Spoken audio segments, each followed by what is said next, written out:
As a group, we were interested in culture and its effect on identity. A study called Identity in Flux, Negotiating Identity While Studying Abroad examined students who studied abroad and their cultural experiences and adaptation in relation to social psychological principles.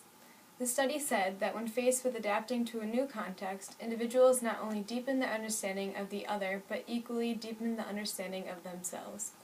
Armed with this knowledge, we decided to seek out Houghton students who had different cultural backgrounds, seeing as how, in theory, not only would they be shaped by culture as well as we are, but would have a deeper understanding of themselves and their identity because of their multicultural experiences. We had them sign an interview waiver, and then asked them some questions that related to culture and identity. First, we asked them what culture and country they were from, so that they may state that they may identify with, but also many different cultures they may claim or identify with, so that the culture was not necessarily their country.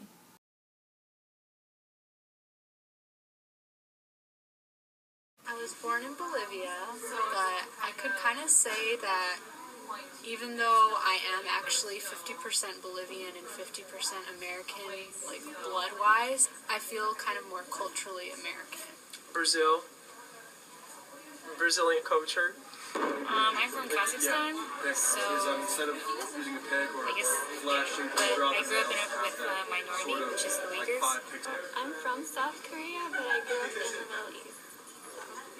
In the Negotiating Identity article, they touched on students that had negative experiences during their study abroad that affected their overall entire experience and recollection of their time there. All interviewees indicated emotional experiences of vulnerability in which they indicated feeling stupid, awkward, or ignorant. So these students, as a result of a negative incident, quite strongly affected their overall view of their time there, as well as their culture. This negative incident was typically an occurrence that made them feel emotionally vulnerable and inadequate, which is also quite common in college culture. Consequently, at times when we view our own cultures that we identify with in a negative light, we may think poorly of the culture itself, or if we identify strongly with it, may think poorly of oneself. These negative feelings due to negative interactions or situations while experiencing another culture prompted us to ask Houghton students what they tend to dislike or disagree with in their culture. Well, in Bolivia, if I'm going with that as my culture, then I would, people tend to drink a lot, and there's, a lot of bitterness in families. Abuse gets passed down through families. And I don't want to say, that is the culture, but it's what's so prevalent that it kind of is at the same time. I don't like how the Brazilian culture is just so, focus on image or physical image. Well, at least with the Uyghurs, there's a really deep, prejudice. It's been there a long time, but it keeps them from appreciating each other. Obviously, it's just how Middle Eastern cultures treat women, how they treat the women as inferior or just as, property. I asked this question right after asking students what their culture was, prompting them to think about the possible negative aspects of their culture. The next question asked if they were proud of their culture, and all agreed.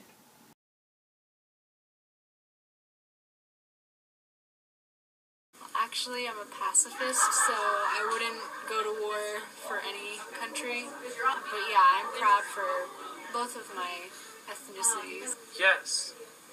Yes. I go to a Mennonite church, so I don't believe in violence. But I would say I'm pretty proud of war. I might not be able to fight a war because I'm not strong enough. But sure, if I were a male, I would fight for my country. And are you proud of your nationality? Yeah, I am. So even though the interviewees had previously been prompted to think of their culture and negative aspects of it, they were still proud to identify with their culture and call it their own.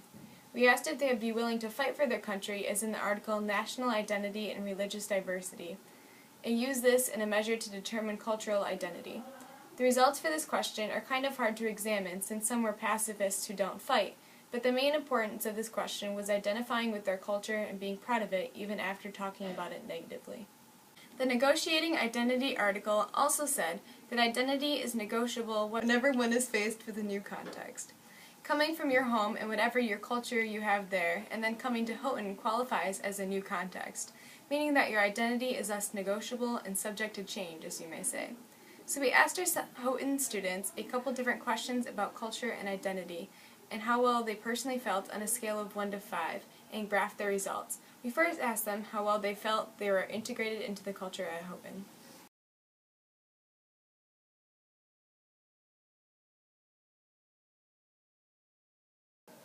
All of those interviewed said they were very well integrated into the culture at Houghton, revealing they are adaptable to culture. We next asked how well they felt they had preserved parts of their culture while here, to try to gauge if they had adapted while preserving culture, or if they had simply taken on a new cultural identity.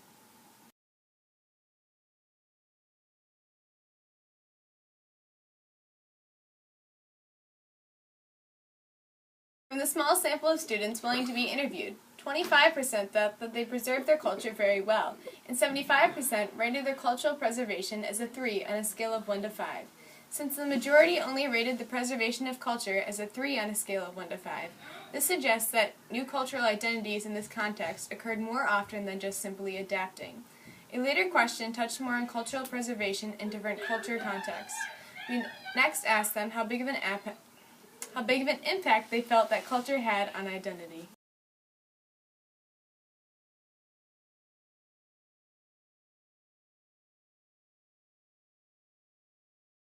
"75% of participants said that culture had a quite significant impact on their identity, while 25% rated the impact as 3 on a scale of 1 to 5. The next question was based off of info in the Negotiating Identity study. In this, the participants appeared to maintain their self-identity in relation to social identity if the views held impacted their acceptance in social in-groups back home. So even students were slightly weird or vulnerable for not fitting into culture during their study abroad experience, they did not adapt to the new culture if it would affect their acceptance into in-groups back home. To them, fitting in for a more extended period of time and continuing to be accepted back home was more important than cultural discomfort during a set time period abroad. Some, however, did not stay true to their self-images the entire time while abroad, but rather adapted them within the other country and reverted back to their social self-image norms when they returned back home. So they just acted one way there and another way back home. We sought to examine if this was a factor for Houghton students when we asked them, "You've probably changed in some ways to adapt yourself to the culture here. Do you think you will continue with these changes when you return back home?"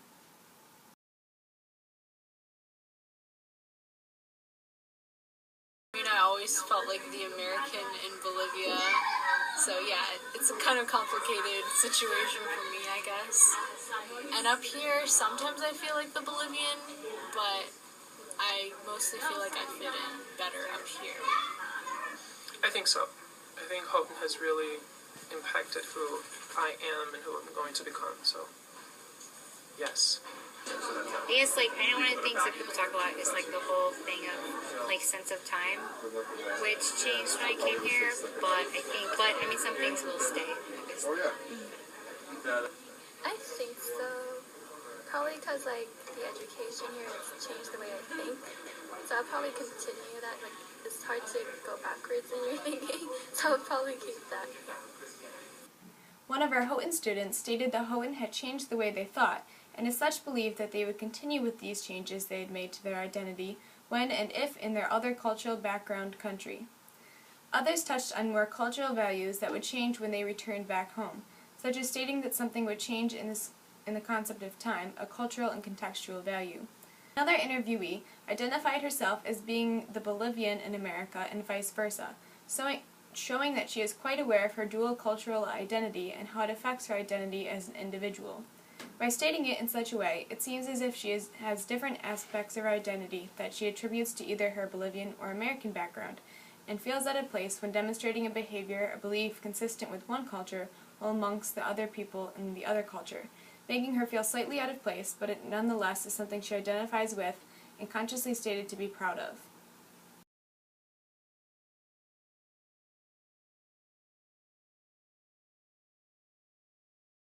Embrace your cultural background as a Houghton student and make it part of your identity, share it with others, such as my Maine friends who are constantly eating Maine foods such as whoopie pies, Humpty Dumpty chips, and Moxie, and talking about their moose adventures.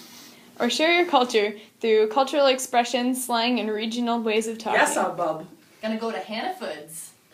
Ain't that cunning? Oh, so cunning. Gonna visit the husses. You can also choose to embrace your cultural background like this college student who has Jersey paraphernalia everywhere and is quite proud of her cultural background. Or share cultural things like dances like my roommate has taught me.